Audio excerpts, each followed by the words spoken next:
Today, we're going to be covering how you can use Ordinal Encoder within Python with the help of sklearn preprocessing.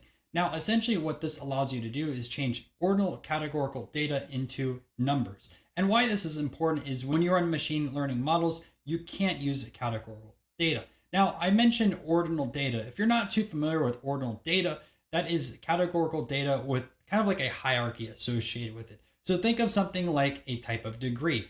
Here at the bottom, you would have something like a high school degree, or then you would have a bachelor's degree, a master's degree, and then also a PhD, right? A PhD has a higher ranking than someone with a high school degree. Another example of this could be like expertise on a subject. Let's say, for example, Python coding. You could have a beginner, someone that started learning Python less than a month ago, but then you could have someone that's been an expert that's been programming in Python for well over 5 years. So with that in mind, I'm going to jump on my computer right now and show you an easy example on how to use this. All right, so let's start off with importing pandas. So that's pretty easy, right?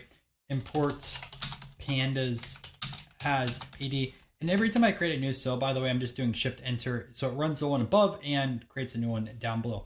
Now I'm going to import my data. So I have some mock data here. I'm just going to throw in, and I'm going to put this also in the comment section down below. So that way you guys can just throw this in here pretty easily. And I'll show you essentially what I'm doing. And then so I have this data over here, D, then pd.dataframe data equals D, and I'm assigning that to df for DataFrame. And again, all this will be in the comment section down below. And then I'm just going to do a df.head10, and you'll see essentially what this is.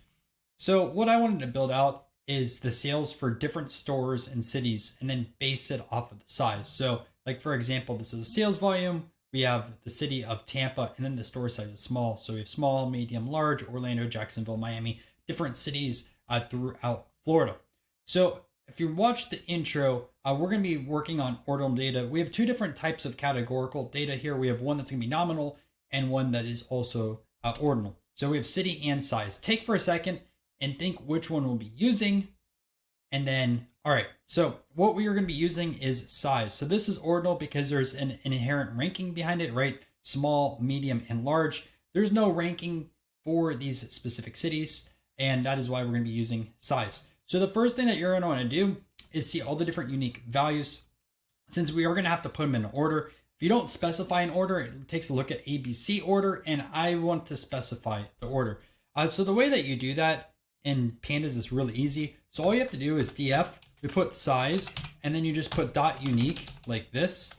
And then it's going to give you all the specific values in your data frame, right? And I don't have a lot of data here, so we just put small, medium, and then also large, 3 types. So one more thing that we're going to do before we call our Ordinal Encoder, I'm just going to write this out real quick. So we're going to say sizes equals, and we're just going to throw each of these sizes in here just like this, right? So you see this, we're going to copy that, and we're just going to put this over here, right? Small, medium, and then large, Shift and Enter. So with that in mind, we can now start working on our Ordinal Encoder.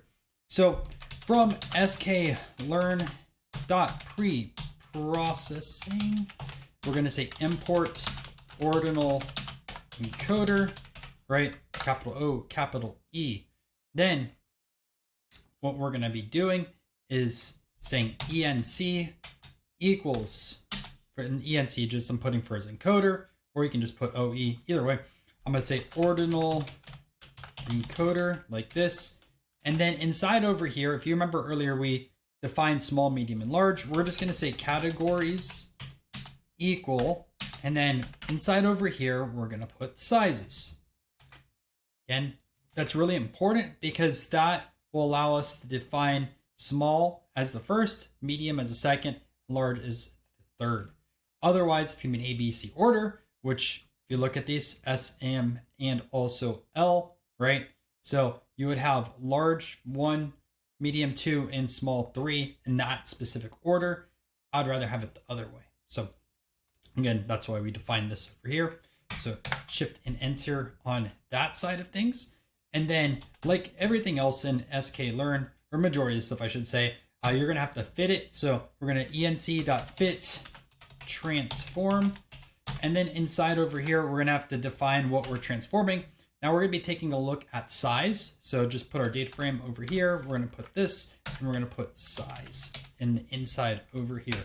Shift and enter, and then you can see the array that's been built out. Okay, but now what we're gonna do is put this array in this size column. So like if we just run a normal df.head right now, nothing's been impacted. We actually have to change this whole column all over again. So it's actually not too hard, right? So it's kind of like when you define a new column or equaled out. So df size, we're gonna see that's gonna be equal to, and all you have to do this time is put the same thing that we put over here, right? enc fit transform, throw that over here, shift and enter. And now if you just do df.head, you can see size has been changed. So we have 0, 1, 2, which small, medium, and large, Tampa, Tampa, Orlando, right? Tampa, Tampa, Orlando, and all that. And just to expand out the head, we'll say we have 10 over here and see how that completely changes. So very easy overall to change this categorical ordinal data over into specific numbers. And now it's perfect for your machine learning model. Hope you guys found this video helpful and you now can use Ordinal Encoder. If you did, make sure to subscribe to the channel as these videos do take a lot of effort to make. By the way, I have a video on one-hot encoder, which takes a look at nominal data. It's very similar to this, but I really recommend that you check it out.